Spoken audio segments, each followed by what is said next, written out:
Good morning, everyone. Good morning. My name is Melissa. I am from Stepping Stone, and I'm going to talk to you a little bit today about boundaries and ethics. I'm sure you all are familiar with that, right? Hopefully, you know what they are, but we'll talk about it in some detail. So these are some of the things that hopefully you'll learn today, or maybe reinforce what you already know about appropriate boundaries, boundary crossings, boundary violations. When things get blurry, what do? Transference, countertransference, some red flags, and then kind of some tips on how to set some healthy boundaries. Sounds easy, but some people have a lot of difficulty with that. So, stop and think for a minute. Have you ever played that game? Have you ever? Mm-hmm. Ever, never? So have you ever shared any personal problems with any of the individuals that you work with? Have you ever assisted somebody whose issues or problems was kind of outside your scope of practice or outside of your role? Have you ever given a client a gift or gave them a personal donation just to like that one person? Or done them some type of special favor only for them and no one else?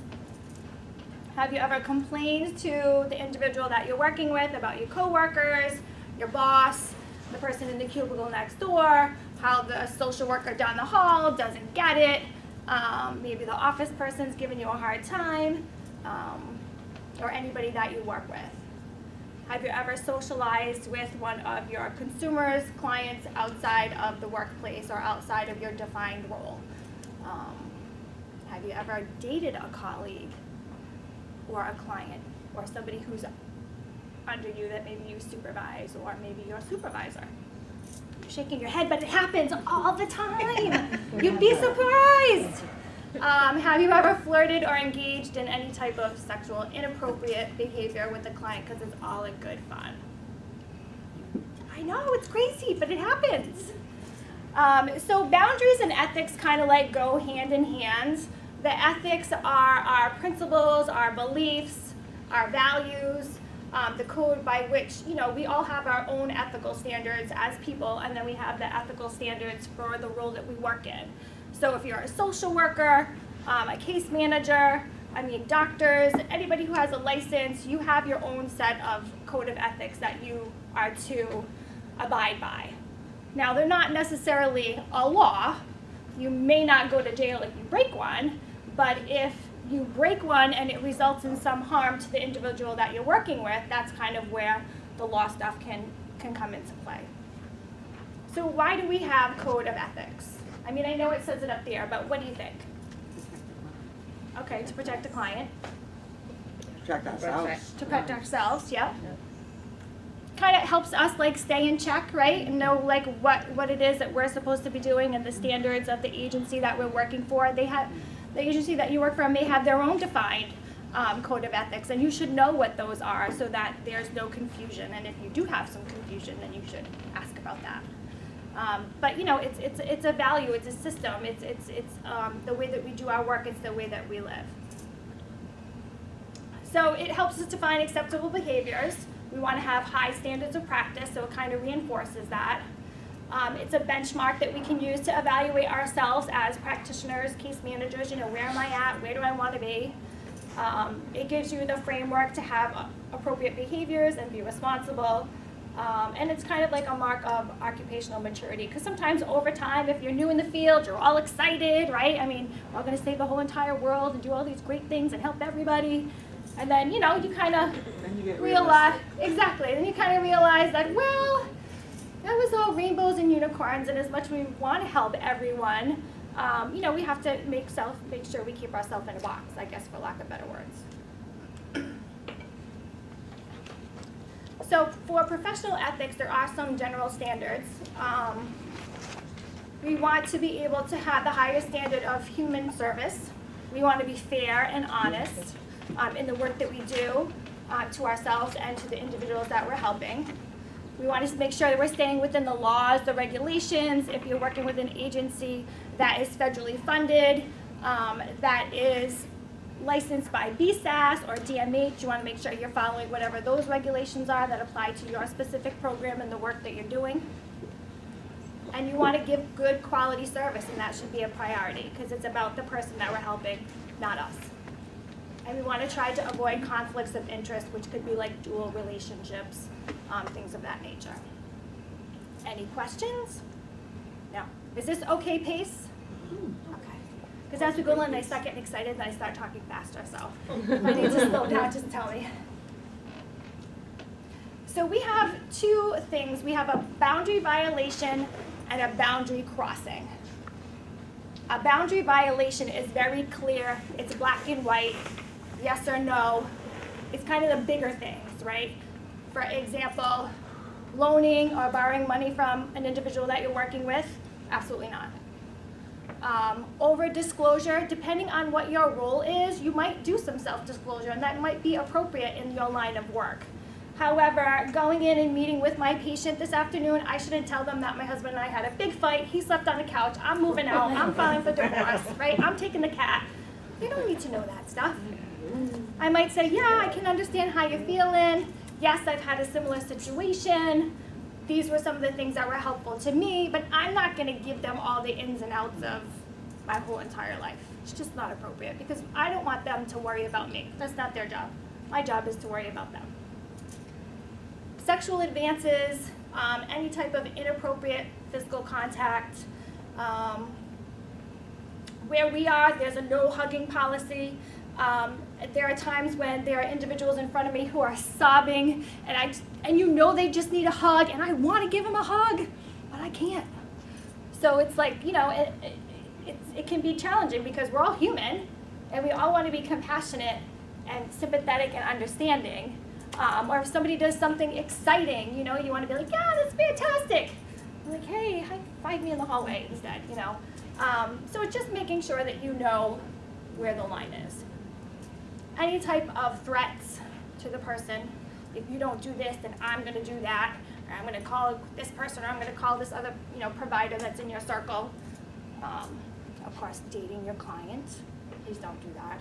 And being derogatory or negative in any way.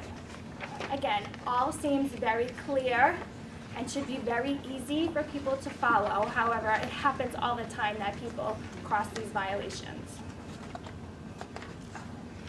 So a boundary crossing is a little more challenging because there's a lot of gray area. And again, it goes back to your policies that are in place at wherever you work and what your role is. So some of these things may apply to you and some of them may not. Non-sexual hugging. I mean, I'm not quite sure what that means. I mean, I don't even know what that would look like, but I'm assuming just an appropriate hug rather than like my leg wrapped around you in some way, shape, or form, right? When at the group home, they identify it as a side hug because your Like front that. body parts not touching. That's fantastic. I'm gonna put that in the memory bank. That's good. Going for a walk with a client or an individual or a consumer. That might be okay with what you're doing.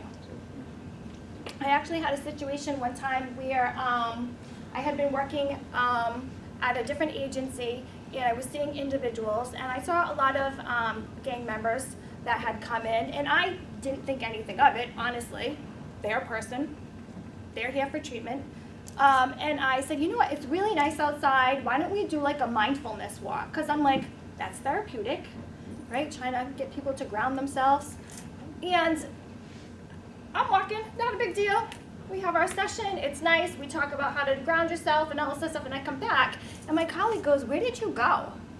I said, oh, we just took a walk down the street. This is what we did. It was awesome because I got them to think about this, and we talked about that. I'm like, do you realize like the danger that you just put yourself in? I grew up in Central Falls, so every day was dangerous to me. That's out in Rhode Island. Yeah. So I didn't think anything about it. And I was like, oh my God. I was like, she's like, please don't ever do that again. Like, you have to stop for a minute and think about where you're at, what's going on with that person, and what possibly could have happened. I mean, things happen every day in Fall River, right out in the open. So I was like, ooh, I'm never going to do that again. That was the last time I ever did anything like that. But that was something that I just didn't think about it, didn't have an issue, didn't think twice. You know, so again, kind of like a blurry thing. Attending clients' weddings, I know sounds silly, but it happens, again, depending on your role. Thank you. Baby showers, birthdays, graduations. Yes, we want to celebrate all of those things that the individuals that we work with, but again, we need to have the line. Before you know it, you'll be babysitting their children one day, and that happens. Accompanying clients to other appointments, again, depending on what your role is. So making sure you know what the scope of your job duties are. That might be appropriate for some of you to do that, or it may not. You might meet them there. You may not be able to transport them, but you could show up there and support them. So just, again, making sure that you're checking in and finding out what it is that you can and cannot do. Again, sounds simple, but people break these boundaries every single day. Defining your relationship with the individuals that you're working with, making sure you know and that you're checking yourself and your motives and that you're keeping yourself in the right role. It gets confusing sometimes, you know. If we have a friendship with somebody, it's a reciprocal relationship, goes back and forth. I can call up my girlfriend and say, my husband slept on the couch last night because he was being a jerk. I'm not gonna call my client and tell them that. And then she's gonna tell me I had a really bad day at work today, or, you know, I'm gonna have a baby, or, you know, all these great things that you do in a friendship. Being a sponsor, that can be a little bit more challenging. People have a whole mindset about being somebody's sponsor, the do's and don'ts. I kind of take that as a job as well, and that there needs to be boundaries in everything that we do, every relationship. A peer, paraprofessional, a mentor might be more lenient. You might be able to do a lot more, be more hands-on with the individual, help them out, go into the home, do those things, go here, go there with them. Case manager, counselor, therapist, much more structured when we're in an environment like that. So again, I know I've said it already, but really know what your role is. Really know. And if you're not sure, ask. Because the last thing you want to do is put yourself or your individual that you're working with in some type of harmful situation. Again, sounds so easy, right? Transference and countertransference. So I know you can see what that says, but I'm going to stand here. Does anybody know the difference? Because it happens all the time. You can't help it. So if I'm working with an individual and we're having some conversation and I'm trying to talk to them or guide them in some way, and all of a sudden they're just like, oh my God, can you just stop talking? Because you remind me of my sister, and all she ever did was nag and nag and nag and nag and nag. So that's the transference part. I'm reminding the person of somebody that's eliciting all these yucky, uncomfortable feelings, right? Countertransference is if I'm working with someone and they start talking about stuff, and now in my head I kind of go off in another planet because that's drudging up my issues from the past, or maybe something that I'm going with now, and now I'm like, oh my God, she sounds like my mother, and I hate my mother, you know?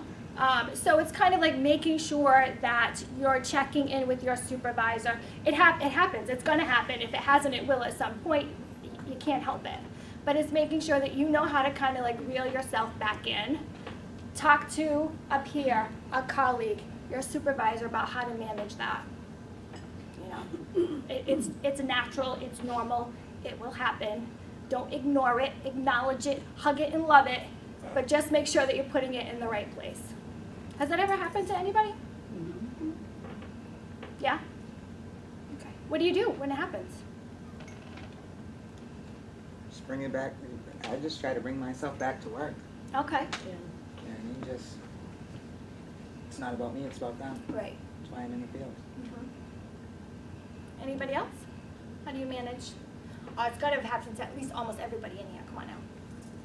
I think sometimes you, maybe, depending, because I've had people that, I don't even know if this is countertransference, but and maybe it is, something that I just can't work with the person because they just rub me the wrong way, no matter what. It may be because it is countertransference. Right. But maybe talking to your supervisor and switching the person if you really can't Yeah, deal yeah, with them, because you're not gonna help them.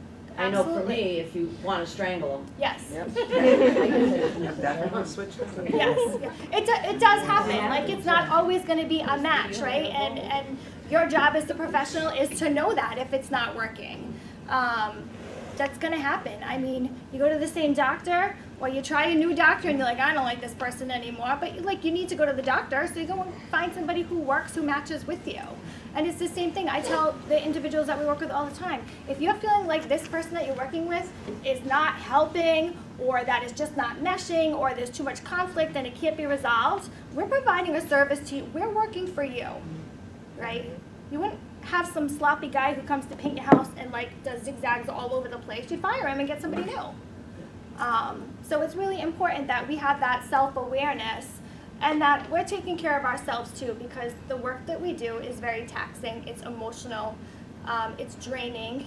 It can be days that are absolutely fantastic, and there are some days that things are really difficult, and we hear a lot of sometimes negative, hard, traumatic things. And then we take it all in, and we absorb it all, and at the end of the day we go home, and then we come back and we do it all again. So it's important that, you know, if you're feeling like the countertransference is happening, that you're talking about that and you're taking care of yourself. Because this field, we don't do that really that often, right? I mean, how many people go on a lunch break faithfully every day? Nobody, right? So we have to take care of ourselves. It's really, really important to do that. Because we don't want to hurt the individual that we're working with, and we don't want our stuff to interfere with the work that we're trying to do with them. And if it gets to that point and you're feeling like it's kind of like really coming up, therapy is a wonderful option. We all should be in it at some point in our lives, especially in this field. Just dealing with the things that we deal with on a daily basis with the individuals that we work with. Dealing with their trauma and the fast pace of the field. So that's always helpful too. Warning signs that you could be going down the slippery slope of possibly breaking a boundary or a boundary crossing, right? Thinking of clients outside of work. You're on vacation, you know, all you can think about is so-and-so, and what are they doing, and oh my God, and are they gonna make it there without me, and what, I wonder what. Does that happen from time to time? Yes, because maybe there's a serious case that we're working on. Maybe that's part of your job. For me, I'm available every day, every hour, for the rest of my employment at Stepping Stone. But that's my role. So do I go home and sometimes think about what's happening with so-and-so? Yeah. Does it overtake my mind and like rule my life? No, it doesn't. But you want to make sure that that's not happening. Spending time with clients outside of work, outside of the work hours. Sharing personal information. We talked about the self-disclosure piece, that at times that is appropriate, but again, not giving your whole entire life story. Being overly concerned or overly emotional about a client. So in the field, unfortunately, every day people are dying. Does that mean that we don't feel bad if it's one of our clients? No, it's awful. It's heartbreaking. May I go home and cry if I know that my client has died? Yes, I might. Am I going to be all like that at work? No. And if I feel like I need to be, I'm going to go see my supervisor and go and talk with her. And maybe I'll have a little breakdown there, collect myself, get the support that I need, come back out with a big smile, right? Because we have to be role models for the people that we're working with, you know. And that's hard. But I'm talking about the beyond the norm of the feelings that you should have for clients. If you start getting defensive about your clients, and I don't mean advocate, we all want to advocate for the needs of our clients, but I mean if I'm at the table and I'm banging my fist about, no, this person needs that, and no, they're not doing this, and yes, this is what's happening on, that's a little too much. Right? If you advocate for one person more than another, maybe that other person aggravates you because you want to strangle them, right? So you're like, yeah, I'm not helping them today. But what do you need? Because you're fun, and I like you, and we have a good time when we meet, you know? So just making sure you are trying to be fair across the board. It's important that we try to help everyone, regardless of what our level of I guess, likeness of them is, because it's not about that. It's about being able to help everyone and serve them. If your feelings get hurt by the client, so if you're supposed to meet at, I don't know, they're supposed to meet you at the office, or you go on a home visit, and they're not there, oh my God, right? I can't believe that Susie didn't show up. This is ridiculous. She must hate me. I can't believe this is happening. Like, why would she do that to me? She told me I was the best person ever. I don't understand it. Now your whole day is ruined. It happens. Have you ever missed an appointment? Yeah, of course. You think that the other person on the other side is like all in tears because you didn't show up? Probably not. Making exceptions for the clients, like making excuses, trying to rationalize as something that's very irrational. And just making sure that you are treating people equally, regardless of the situation. That's not to say that we don't, have individual things going on for individual people based on what their needs are, but again, being fair across the board. Make sense? Mm-hmm. Are you wondering if you've ever done any of these things? Mm-hmm. Have you ever seen other people do these things? Yeah, right? Every day? Oh my goodness. Here are some other red flags that you might want to pay attention to, either for yourself or the people that you're working with. When people start saying, I know them better than anybody else, I don't care what you say, it's me. It's me. And I know that I can help them best, not you. Right? Or they're waiting for you at the door. When you come in the morning, or you're going to be out and you're thinking, Susie's going to come by, but you don't want your coworker Sarah to help her because only I can. So don't talk to her. Again, knowing like if the client kind of is waiting for you and everybody else who comes by who says, can I help you, can I help you? Nope. I'm waiting for Tracy to show up. She's my worker. I'm not talking to you. Nope. Like sometimes when we're working in a team environment, right, everyone works for that person. I know where I work, we have a individual caseload, but at the end of the day, we all work together for everyone. So it's fair across the board. You hold on to client secrets. Does anybody know what that means? Yeah. So I only took one benzo last night, and it wasn't mine. It was Stacy. She came over, we had some wine, it was fun. Don't tell anybody though. I know I'm going for a screen, but I'm gonna wait a couple days. I'm just not gonna answer the phone, I'm not gonna show up. But you can't tell anybody now, because you're the person that you work with, and I'm not gonna let you because I didn't sign any releases. Oh, what do you do with that? You know your person used, you know they're not supposed to, maybe they're not taking their medication appropriately, maybe they're putting themselves in risky behaviors,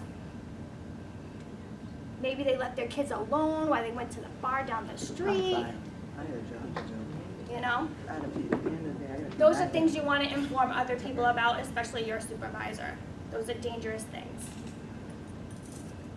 If you ever feel uncomfortable about a decision or something that you've been asked to do, whether that's by a coworker or the people that you're working with, if you're kind of like, I don't know, you stop and pause, you're unsure, and sometimes you feel like you're being put on the spot, right? So we just kind of either want to say yes or no right away, and you're like, I don't know if that was the right answer. I don't know if I should have did that. I always say, you know what, I'm going to talk to the team and I'll get back to you. I'm not really sure about that. And that's okay. That's an honest answer. Total honest answer. And if it's something I'm uncomfortable making a decision about, I'd rather have the rest of my peers and colleagues helping me make that decision, or my supervisor, rather than just saying yes or no and then something awful happen. Does that make sense? Or maybe you've witnessed some type of situation that made you feel uncomfortable either in the workplace or the environment that you're in. Maybe you saw some type of transaction, maybe you saw some type of inappropriate conversation between another consumer and another staff. Maybe there were two staff people talking about a client in the bathroom and you heard it and it's your client and now they're talking about how horrible you are. You know, those are all boundary crossings. We need to be aware of our surroundings. Red flags when the little hairs on the back of your neck go up. Oh, see, the last time I was here, I was going to do this, but I was afraid I was going to break a chandelier. I had this big ball, and it has all these different scenarios. I usually throw it at everybody, and then you're going to tell me what you think that you would do, but for the purposes of not having to owe this place any money, I'm not going to do that. So believe it or not, so over the years, these are real life examples that I have collected either from places I've worked at or other colleagues, other agencies, and I just keep gathering information. So I can't wait to see the shock of this, right? Accepting friend requests on Facebook or Twitter, or do people even use MySpace anymore? I don't even know. No. Or, yeah, right, that's so gone, right? Yeah. So what do we have, Instagram? Instagram, Twitter. Okay, I just like stopped all of that stuff probably like 10 years ago because it was just like, I'm like, how are people finding me? You know, you put your name in, some type of code, and somehow they still find you. So please don't accept friend requests of individuals that you're working with or their family, their significant other, their mother, brother, girlfriend, kids. Don't do that. Using instant messenger. So even if I have a release to talk to Susie's husband, but we're communicating through Facebook Messenger, it's kind of weird. You might want to know what the policy is for your agency as the use of social media for conversation. Any conversation that you have with anyone, you should have a release for, and it should be documented somewhere in the person's record. But people do this. We've let people go for this. Believe it or not, it happens. It's funny you bring that up. I have a guy that I used to work with, and he keeps sending me messages on Facebook to say, he keeps saying, call me, I need help, but I just ignore it. I haven't responded to him at all, but. It happens a lot. I mean, Yeah. and for where we are in Fall River, it's a very small community, and everybody's connected to everybody. And then, like, you connect with maybe your colleague or someone else out there, and then you see, you know, all these other people that you might know, and there's Susie, and you're like, oh my gosh. So if I could see her, she could probably see me, right? That's when you block them. Well, right. That's like Kevin Bacon, 6 degrees of separation. Every time. You know, but if you were to respond, an appropriate response would be, I'm sorry, if you need to contact me, it needs to be through the office, you know, through my phone, and leave it at that. But it happens all the time. Engaging in sexual relationships with clients. Please don't do this. It happens. Please don't. There have been stories where, it's not a story, but it's happened, where a staff person and a client became intimately involved, got pregnant, he left the program, she quit the job, they had a baby. That was a whole hot mess, and then around through the system, he comes again. So, you know, you just want to make sure that you check yourself, check your motives, check your feelings, check what's going on up here. Keeping secrets of the client so they don't get in trouble. We kind of talked about that before. You know, whatever the rules are of your program, if they're breaking them, you know, you don't want to just like file that away, especially, you know, if it's something that can turn into a harmful situation somewhere or put them in jeopardy or maybe put them at risk. Borrowing money or giving money to clients in any denomination. Have you ever had somebody go, I just need 50 more cents so I can get a soda? And as much as I'm like, oh, I know it's so hot. I know you have to walk all the way down North Main Street. I get it. Nope, sorry. You know, it's uncomfortable. It's, you know, it's just like, oh, I hate saying no. You know, but you have to. You have to say no. This one, giving extra stroke rates to client that's in our residential treatment. You know, all you need to do is one little thing like that you're breaking the rule. Now they're breaking the rule. Now they know that you're a rule breaker. So what else are they going to want to try to do? And that's what they do, right? Because they're learning how to They tell live. on you anyways. They will tell on I you, know. because the second you don't give them something that they want, they're going to be calling me and going, guess what? Yep, exactly. They're going to be standing at the gate waiting for me to come in, right? So they can tell on the person, the overnight staff, how they let them have, you know, get up in the middle of the night and go outside and have a cigarette and they almost burn the house down. Do any of these resonate with you? stories, anything that you've ever heard of? Are you surprised? No. No. Yes. I just want to say, just from personal, I've been a nurse of a treatment at High Point, and I've had people request me as a friend, and then I used to be in this phase of I would just add whoever, like if it wasn't a blatant client, but then I found out people were changing their name to add me on Facebook. And I had friends, and I'd be like, why is that a picture of my client? I added them as a friend. Oh my God. And then it wasn't their real name. So just be cautious of who you're adding. 'Cause then Look at that. you can get questioned and get in trouble and be like, literally, you don't know. You don't know. So, Correct. or they could change it to a name of somebody that you do know. And you're like, oh, Bobby added me. And Right. you add them, and then you're like, oh my God, there's a picture of my client on my page. How the hell did that get there? Yep. That's a good one. That's a good one. That's really why, like, probably, like I said, 10 years ago, I stopped completely with any type of social media. Not even with my family, not even with my husband, my kids. I just don't do it. It was way too much of, like, I'm like, I mean, I put crazy things in there to try to, like, jack up my name at one point so nobody could find me, and they still found me.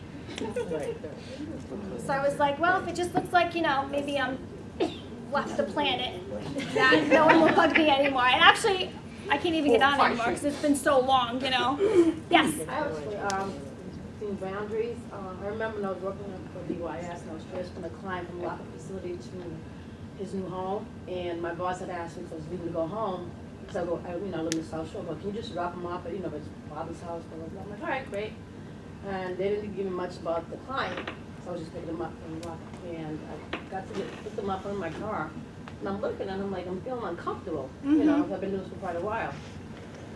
He's looking at me, but he's looking at me from the knee up. And he's watching me. So I get to Brockton, I drop him off at his father's house, which is around the corner from my house, not knowing. And then I go to Shaw's supermarket the following weekend to go shopping. The young man is working at Shaw's. Wow. Said hello, I didn't think much of it. Went back to work, kind of find out he was a sex offender. Wow. No one told me about it. They didn't know because they didn't register at the time. So from that point on, we changed The rules policy. of, females don't drive with men, don't Yes. drive home and things like that. And they made, another policy that you got to pass every information of that client to whomever is transporting them. Right. Yeah, that's, yeah. But I had the feeling there was something wrong, and Right. I should have went with my gut, and I didn't, and if I'm in a situation that I could have. Yeah, and it's unfortunate that that happened, but I guess the positiveness of that is that there were some policy changes that were made, and sometimes until those situations occur, I mean, you can't have a policy for every little teeny tiny thing, but when these major situations come up is when you want to pull together, or maybe update what your policies are, ask about them, and if you're uncomfortable saying, I don't think I should do that ever again, this is how it made me feel, I'm not okay with that. Being in the field for a long time, over 5 to 10 years, you kind of pick up on these senses, and Yes. sometimes you don't go with them, and that can be a life saving for you sometimes. Absolutely. And I think too, it's almost like when I am providing supervision or talking with staff about boundaries or them breaking boundaries, it's not the new people. Because they're all on point and want to make sure they follow every single rule, right? But the longer that you're in that position, you're more comfortable. You're very comfortable with the routine. You can do your job with your eyes closed. You kind of get a little lax. I mean, I think we probably have all done that. And then something happens along the way, whether big or little, and you're like, oh, geez, I really got to pull the reins and I got to remember, where I'm at and what I'm doing so that, I'm not doing any harm to the individual or myself as well, or putting either of us in jeopardy. But it's more like after you've been there for a while and you get very comfortable. Oh, it's no problem, I can do that. Oh, it's no big deal. Oh, But that's like when I was taking that walk with the individual. That to me was my comfort zone. That didn't faze me one bit. It freaked out my coworker, but I was like, oh. Then I started like, oh my God, all the scenarios of what could have happened walking on the street. But that was a good one. That's a good example. Taking clothes from client donations. My example about that is we get donations in for the residents at Stepping Stone. And so we have to go through the items and blah, blah, blah, blah, blah. Then maybe a week later, I saw the staff person with a sweater on that was in that bag. I was like, really brave for you to do that.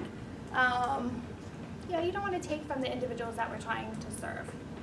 Don't take home rolls of toilet paper, toothpaste, brushes. Please don't do that. Again, talking about your own personal experiences or problems, and then you want the person that you're working with, to be now understanding and show you compassion, and isn't it horrible that I'm going to leave my husband and blah blah blah blah blah. Like you don't want to do that. They don't need to be worrying about you. They have enough to worry about. Meeting clients outside the office or the agency time, again, that's going to depend on what you're doing, depending on your role. It might be appropriate to visit the individual you're working with at Dunkin' Donuts or at the park or at another location. Maybe not so much on a Saturday afternoon at the beach or for a sandwich or, again, knowing what the scope of your duties are and your role is. Having clients take weekend passes to your house. Again, these are from all different agencies, so depending on the type of setting, clients may earn passes to go home on the weekend. They should be going to their home, not your home. Having clients' cell phone numbers and letting them have yours. Again, that depends on your role. But you shouldn't be calling them at 9:30 at night from the local pub going, hey, I haven't seen you in a week. You want to come on down? Don't do that. Receiving gifts from a client or giving donations to one particular person. Different agencies have different policies. Your agency may say you can't accept anything, over $5. For us, a lot of times, families are very grateful with the work and the guidance and the help that we try to give to their loved ones who come in. So we'll have a family that will bring in a whole bunch of baked goods. Well, I don't take those baked goods and take them home. That would be awful. Or keep it all to myself. I'm going to share it with every single person that's there, clients included. Or if somebody sends a thank you card, I don't put that in my scrapbook, thank you notes. I put it for everybody to share and see and kind of, reap the benefit of that. But if, people are bringing you in a bottle of perfume, a baseball hat, they know you like something, so I don't know, they get you that particular thing. I mean, we want to make sure that we are abiding by the rules and not taking from the client. So make sure you know what the policy is in your agency about that. Oh God, it just keeps going on, huh? The list is like endless. Talking to a client about another client. I mean, these are like basic things, but it happens all the time. I had something happen to a coworker where she was out at the 99 restaurant and she was talking about a client to, I think it was her significant other and whoever else was at the table. Didn't use the name, but said specific things that only that pertain to that. Every client has something particular, individual, something particular about them, and started talking and putting all the stuff out there and thinking nothing about it. Their family was in the booth behind them. Unfortunately, she lost her job. Right.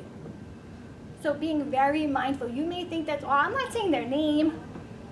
I only said their first name. But if you start giving away all these identifying features or factors about this person, even being downstairs at the elevator, even outside in the parking lot, if you're walking on your cell phone down the street, just be very mindful about that and making sure that you're not, we like to keep that stuff at a minimum. You're in the lunchroom or you're on break somewhere and you're blah, blah, blah about this person driving me nuts today. I want to strangle them. And, you never know who's around you. And it's confidentiality, and we want to respect that. Good? Questions? Concerns? Shocked moments? Getting clients' jobs through your friends or relatives? Oh, don't worry, I'll hook you up. My brother-in-law has got a construction company, no problem. I mean, that can kind of get you into a sticky situation. Driving clients to certain places, again, depending on what the policies are, what your comfort level is. making sure you know whether or not that's something you can or cannot do. Don't talk to your clients about your people that you're working with, your supervisor, if she yelled at you, if you got in trouble, if she's a pain in the butt. They don't need to know anything about that. Ignoring that people are breaking rules or not following the correct procedure or not doing the things that they should be doing. You're not doing them justice for that. We also need to hold them accountable too so that they can learn how to be responsible. Giving clients your money, debit, credit card, and the PIN number because they're going across the street to the 7-Eleven and you're on the overnight shift and you haven't eaten yet. Laugh, but it happens. It happens. Don't do that. Oh, they've been here for 6 months. They're fine. I do it all the time. I've never had a problem. My account has always been like checked out at the end of the day. And maybe they are a very trustworthy person. That's not to say that, but you're breaking the line. Breaking the line. You know. Oh, and while you're at it, get yourself a bag of chips.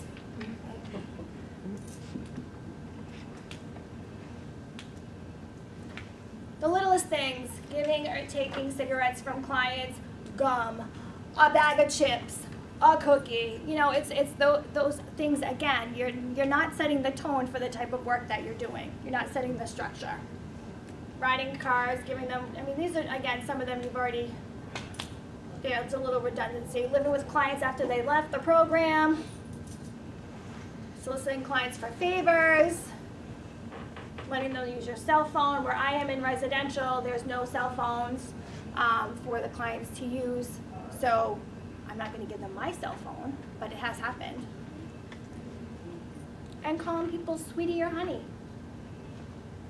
Even though that might be just a little term of endearment, maybe you forgot their name, right? That happens. How many times you're like, oh, hey, how are you? You know, it's like I'm always like, hey, you, what's going on? But just those little things. All right, hon. All right, sweetie. Yep, great. Okay, friend. See you later. Like that's you're setting yourself up. You're setting them up. But it happens. And we may not necessarily mean anything by that at all. But we don't know how the other person is interpreting that, how they're perceiving that, you know?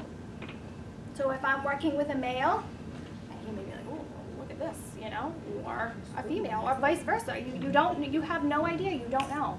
Or they start calling you, okay, honey. Or, yeah, you're my therapist, but you're really like my sister, man, because I see you every week.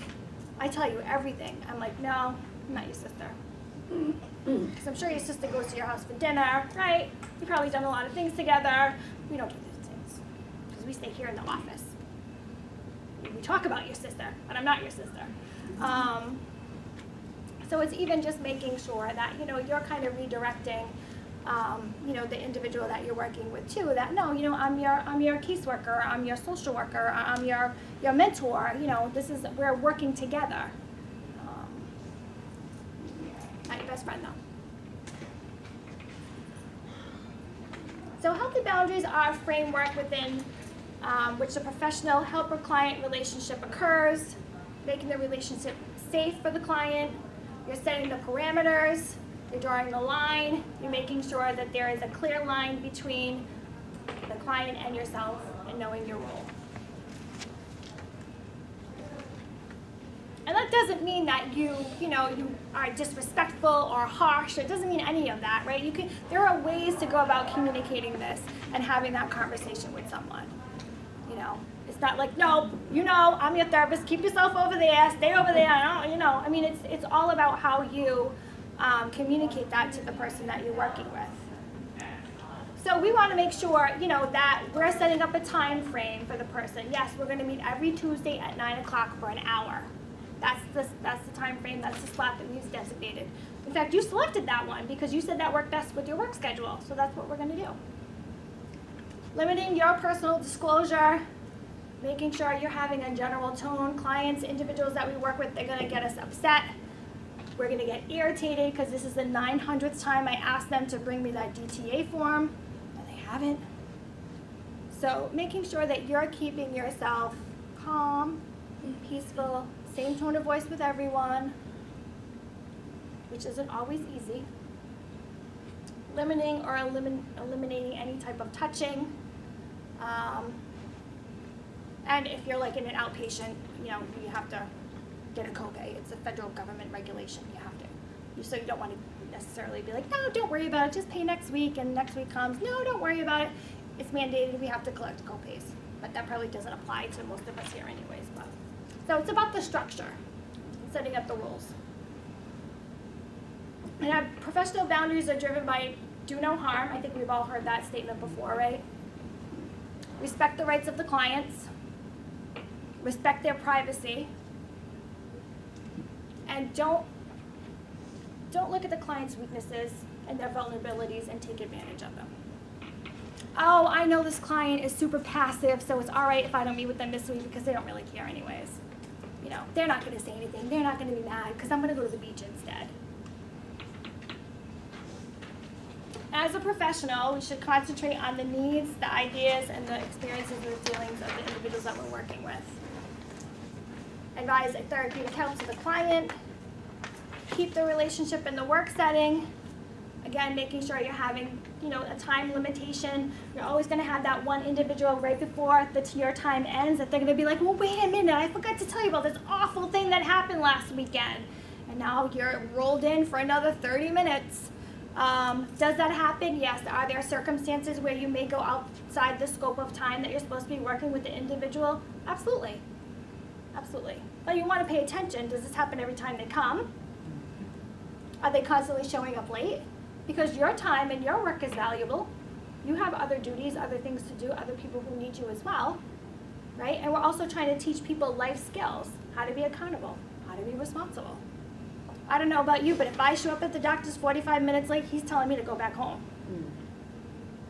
Unless maybe something crazy has happened, and that's a different situation, which, you know, you have to account for that stuff. And if you're unsure about anything, if you're uncomfortable about anything, if you have a question about anything, if you're uncertain, if you don't know if you did the right thing, if you don't know if you're going to do the right thing, always seek supervision. I can't stress that enough. So some considerations that you may want to think about for yourself. Are you maintaining respect towards the clients? All the clients, even the ones that you want to strangle. Is your focus on the client's treatment needs? Are you thinking about what it is that they need, their abilities, their skills, helping them move forward? Do you avoid dual relationships? Do you disclose too much personal information? Are you mindful about the transference and countertransference, and do you get some guidance or some feedback when that is happening in sessions or when you're meeting with the individuals that you're working with? Making sure you have good physical boundaries. Follow the code of ethics. Know what the code of ethics are for your agency, for your position. If you have a license, if you have a LADAC, if you're a nurse, a doctor, we all have them. Make sure you know what they are. And again, the supervision is the key to everything. And a lot of times, it feels like we don't even have time for supervision, or we have the type of supervisor that we can just walk in and ask a question at any point in time, which is fantastic because that's like on the spot. But you want to make sure that you have the time for you, right? That you can go in and you can talk about the difficult clients. You can talk about the situation that you felt uncomfortable about. You get to talk about what you need to do your job better. You get to talk about the things that maybe are keeping you up at night and getting some guidance. And if your supervisor is maybe not the type of person that schedules something every week, go to them. Don't wait for them. That's important for you. Say, hey, I need to meet with you this week. Can we do that? Got like 25 things I'm going to talk to you about. Go prepared. Have a list. Right? Make sure they sign it. Make sure you sign it so everybody's on the same page. Keep a copy. Give them a copy. That's a really important part of the work that we do. We all need to have that guidance. And we should really not make decisions, big decisions, when it comes to difficulties with clients or challenges. We should always have the support of someone else and some advice. with the sticky situations, especially when it comes to the boundary crossing and the boundary violations. So in summary, boundaries have limits, they ensure safety, they can be violated, they blur your needs, the client's needs, there could be some type of potential destruction, such as the sexual involvement, transference, counter-transference, something could blow up in your face because you did something you weren't supposed to do, and now the client's mad at you, and now they told your supervisor that something happened. Making sure that, yes, we want to build rapport and trust, but we want to do that in a professional way with the clients and the individuals that we're working with. And making sure you're not putting your needs in the way, right? Because it's not about you, it's about them. Thank you. Any questions about anything? Is that good?